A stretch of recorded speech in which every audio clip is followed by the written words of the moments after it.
حلیمہ دائی نے محمد رسول اللہ صلی اللہ علیہ وسلم کو اپنے دودھ میں محبت گھول گھول کر پلائی تھی۔ اس نے اپنی ساری توجہ اور ممتا اسی یتیم پر صرف کر دی۔ سرکار دو عالم صلی اللہ علیہ وسلم کی ذرا سی بے چینی بھی اس سے دیکھی نہ جاتی۔ گھنٹوں کلیجے سے لگا کر ٹہلتی، جھولا جھولاتی اور اپنے مخصوص انداز میں اشعار پڑھتے جاتی، لوریاں سناتے جاتی۔ 2 سال بعد بی بی آمنہ کے یتیم کا دودھ چھوٹ گیا اور حلیمہ اسے لے کر بی بی آمنہ کے پاس آئی۔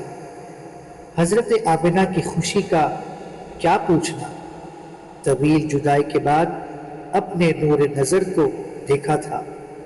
مامتا آنکھوں میں کھینچ کر آ گئی اور خوابدہ تمنائیں یکبارگی جاگ اٹھی۔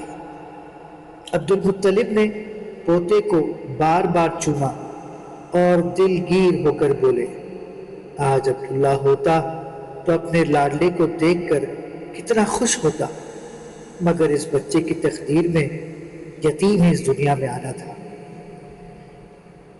مکہ میں ان دنوں شدید وبا پھیلی ہوئی تھی۔ ایک ایک گھر سے کئی کئی جنازے نکلتے۔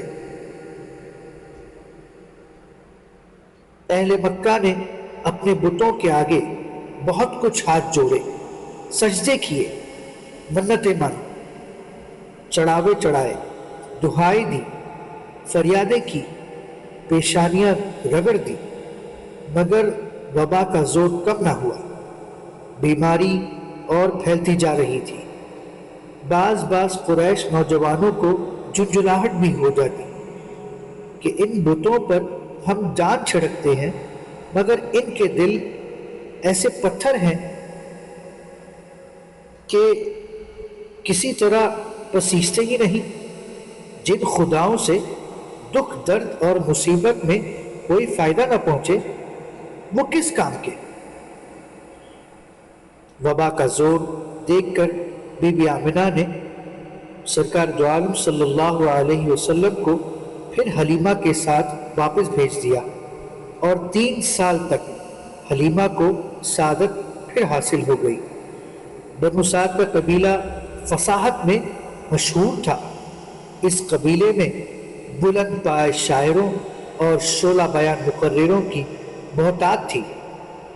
عرب کہا کرتے تھے کہ بنو سعد کے کھیتوں میں سبزہ نہیں فصاحت اگتی ہے، مگر محمد رسول اللہ صلی اللہ علیہ وسلم کے سادہ اور میٹھے بولوں کو سن کر سب حیران تھے کہ اس کمسینی میں یہ اعجاز گویائی ہے تو بڑے ہو کر فصاحت اور حسن تکلم کا آخر کیا عالم ہوگا۔ محمد رسول اللہ صلی اللہ علیہ وسلم اپنی دائی حلیمہ کی بکری کا دودھ پیتے تو اپنی رضائی بہن کے لیے از خود حصہ چھوڑ دیتے، دوسرے تھن کو منہ نہ لگاتے۔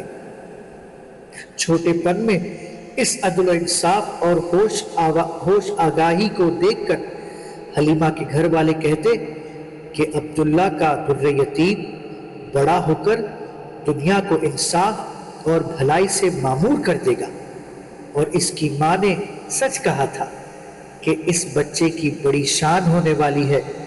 اس نیک بی بی کے خواب ایک ایک کر کے پورے ہوتے جا رہے ہیں۔